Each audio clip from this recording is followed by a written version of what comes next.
That's Nick. And that's Joseph, and today we're here to talk about Bad Education, and not La Mala Educación by Pedro Almodovar, but the sophomore film directed by Cory Finley, which premiered at the 2019 Toronto International Film Festival and will be available to stream courtesy of HBO Films on April 25th, 2020.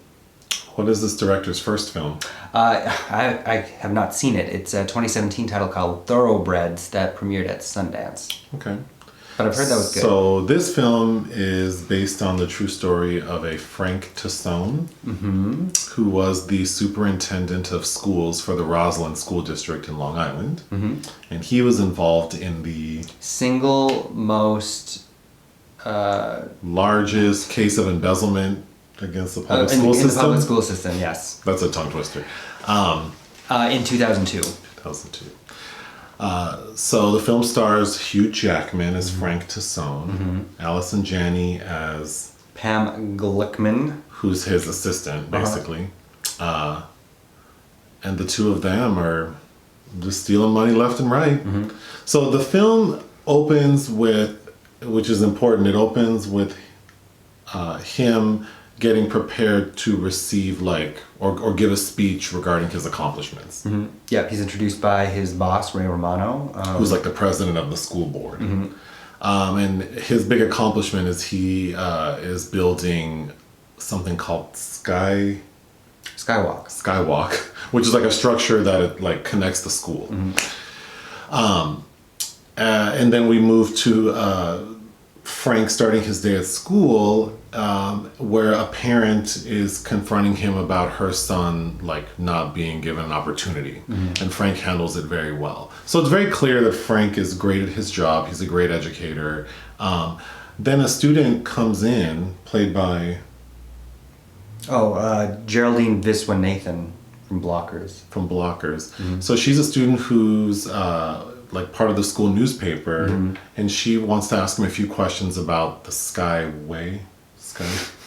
I keep confusing it because there's a Skyway in Minneapolis, and that's what I want to say. Skywalk. She's just asking him basic questions about Skywalk, and he's like, "Oh, is that all you want to know?" And she's like, "Yeah, it's just a puff piece." And he's like, "It's only a puff piece if you make it a puff piece. You should ask more questions," which is ironic because it's that student and her ultimately investigating the spending of this man in this school district that gets everyone in trouble.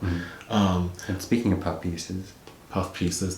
Yeah, so this man apparently was a homosexual. Yes. Which I find interesting, obviously, and it's interesting that Hugh Jackman is playing this role. So first off, I think Hugh Jackman did a tremendous job. I agree, yes. In this role, and I think it's a pretty cool choice for him because I don't think he's gay or anything, but I think that that's a thing that people say about him. Oh yes, because he's married to Deborah Lee Furness, who's an actress as well, but she's significantly older. Yeah, maybe 10 years or maybe older. I don't know. I think people think that because of his wife being older and him being into musical theater. Well, and he also played a homosexual on Broadway is it The Boy from Oz?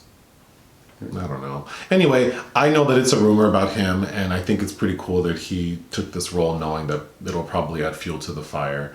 Either way, it's a bit kind of like Rock Hudson in Pillow Talk, who was a gay man but playing a straight man that's pretending to be a gay man, pretending to be a straight man. Yeah, to get Doris Day in bed. Sure. What? I just froze. Oh, and I would describe this as kind of like a sorrowful dark comedy. I think, Hugh Jackman is one of my favorite parts. I think that it's not unlike his role playing Gary Hart in The Front Runner in 2018, who of course was the 1987 Democratic candidate that was taken down because of he liked ladies. Because he's this huge movie star that heretofore hasn't done kind of these more character-driven dramas. I think Allison Janney gives an excellent performance as Pam Gluckin, and it's just like the screenplay, which is by Mike Makowsky, who wrote I Think We're Alone Now, which was directed by Reed Morano in 2018. Which you had read. He had been a student at this school, so actually knew the actual Frank Tassone. You can see that they are trying to humanize these characters. It's not a black and white, but I almost wish we'd gotten to know more about them. Well, let's kind of walk through the story in detail very quickly. So what kind of is his downfall is Allison, Janney's character, Pam. She is using school district money to buy, she drives an expensive car. She has a Corvette. She has a house in the Hamptons that she's remodeling. Her niece works at the school. The niece is aware that they're stealing money.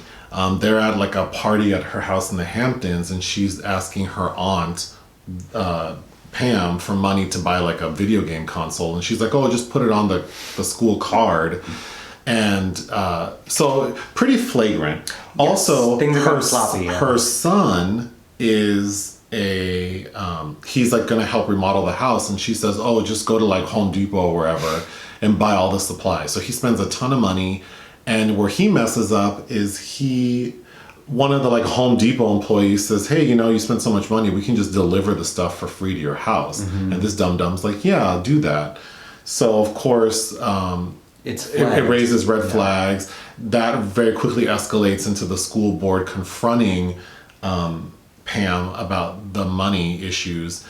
And because Frank is in on it, he thinks quick on his feet, and he decides that he's going to convince them, which I think is a really, this is a true story, so it's not so much great writing as it is just the facts are so interesting, that the Roslyn School District is a wealthy or upper middle class area. So these people are very, very concerned with public education, their image, the kids getting into good schools, and Frank has been successful in making that district at number 4 strong. So he convinces the school board that if we take Pam down, make it a big deal and call the police, this could really affect our standing on many levels. Real estate, he scares all these rich people on the school board, so much so that they decide okay, we'll quietly figure this out and we'll just have Pam resign. But so that kind of resolves itself until the student who initially questioned the superintendent decided to dig in deeper. So public record is what the school spends money on. So she takes all these line items and starts researching them and realizes that there is a ton of spending that they're not able to account for. And it's the school newspaper that broke the story. So that student journalist's dad works in finance, and sort of a side plot is that he was in trouble for insider trading. So when he finds out his daughter is doing this, he kind of takes a look at it, and then of course he's excited because he knows all about that shit. So he helps her kind of uncover all the secrets.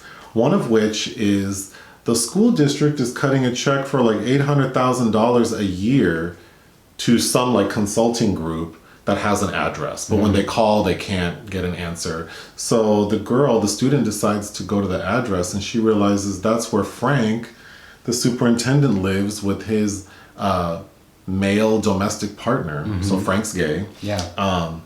That then things very quickly decline. Yes. Because Frank confronts that student and says don't do this, it'll ruin your life. Yeah. And for a moment it's oh, maybe she won't, but obviously she does in a big way. The next day or whatever, he goes to school and sees that the front page article is that there's some sketchy spending, and he's at the head of it. So another side plot is that Frank has a boyfriend in Las Vegas. Yeah, an ex-student. I thought that scene where he first meets the student at a bar, I thought that was really good. It had some tension to it, and they go back to the hotel and interact, and I thought that was interesting. I think Allison Janney, when she is first told you need to quit, so then she goes home that night and she is livid. She sees her son and goes off. And her explanation of why she did it, I thought was her children. I thought it was a really good scene. Obviously, he gets in trouble. He gets sentenced to 4 to 12 years. I think the real Frank only served 3 years. And then Pam also gets time because she kind of cuts a deal with the FBI to like sell out everyone. Like she produces all, because she's really good at, she's like an accounting type person. So she's really good at hiding spending and making like shell corporations to funnel money, including her husband who owns like a car dealership or runs a car dealership. Like he's involved. Many people are involved. So several people are taken down. Yeah, I really like this film. What are some of the weaker points for you? Some of the weaker points, I guess, I would have liked to know more about Frank and Pam as people, even. That we do get little glimpses of them, and that's what makes it feel so human. But I think also sussing out exactly how this was able to happen. Yeah, so something that I said was, we just finished the 3rd season of Ozark, and I still don't quite understand how money laundering works. I mean, I understand the concept of shell companies and fudging invoices, but I think because they got away with between them 11 million. Yeah, I guess I don't quite understand how they were able to hide that kind of spending, because it just seems like who wouldn't notice? Especially like how rich is the school district that they didn't notice? Right, especially considering the usual news stories we see about public schools having trouble getting any money. And one sort of plot point that is brought up more than once is the journalism student. She notices that like there are like holes in the ceiling and water leaking, and she's like, somehow you guys have all this money to build this skyway, whatever, but you can't fix like a hole in the ceiling. And I think I'm usually one for more subtlety, but I wanted it to be more apparent, the disparity between these, teachers and administrators in a rich community, and the unfair expectations that these parents have. And I know it is displayed there with Jackman's dual interactions with this one shitty mother, but it still, I think they could have really hit that home a little bit stronger. It's a big story to tell, and it's told in under 2 hours. And I think, I definitely would have liked, because sort of the background irony is that all these wealthy parents want the best for their kids, and they're willing to do anything.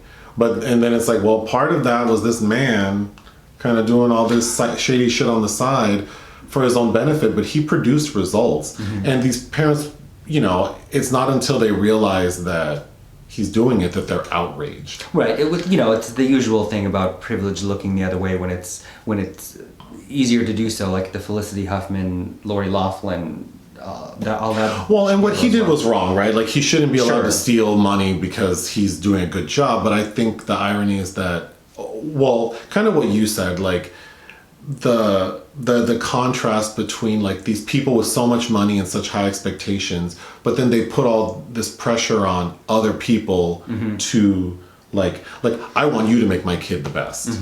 Yeah. Even though I don't pay you enough. Like, school teachers don't get paid enough and the expectations are sky high. I kind of wish the film would have focused more on that, but then maybe it's not necessary because that has nothing to do with stealing. True. We all know teachers deserve more money, except apparently the people who are responsible for giving teachers more money. But, that has nothing to do with stealing. And what Frank did was wrong. But yeah, I do wish we kind of got a better sense of that dynamic. Because there is the one, like you said, there are the 2 scenes where he confronts a mother and kind of says, like, you people don't appreciate us. But again, that has nothing to do with him stealing. Right. Yeah. I liked that the text that they chose for subtext was Charles Dickens' Martin Chuzzlewit, which is a massive novel that is all about human greed and selfishness, which is just a passing mention here in his book club, but really has fitting reverberations here. I was surprised to learn that the director of photography was Lyle Vincent, considering he was the one who lensed the last 2 films of Annaleigh Ashford, which were The Girl Walks Home Alone at Night and The Bad Batch, which both have very pronounced, especially The Girl Walks Home Alone at Night, very pronounced like visual palettes, which I didn't really get as much of a sense of here. To me, it does feel a bit like Coen Brothers Light almost at times. Like they really, again, I think they were trying to prize the human element here, but they could have made this into more of a dark genre really than they did. Yeah, my last thought is the tone is interesting because it does sort of border on like black comedy. Because in the one scene, because I thought it probably bothered me more than you, and I think talking about it with you made it bother me less, was Pat Healy shows up as the district attorney at the end, and he's grilling Frank's partner. Which, it's 2002, gay marriage wasn't recognized. He'd been with this man 30 years, and there's a scene where the FBI is like,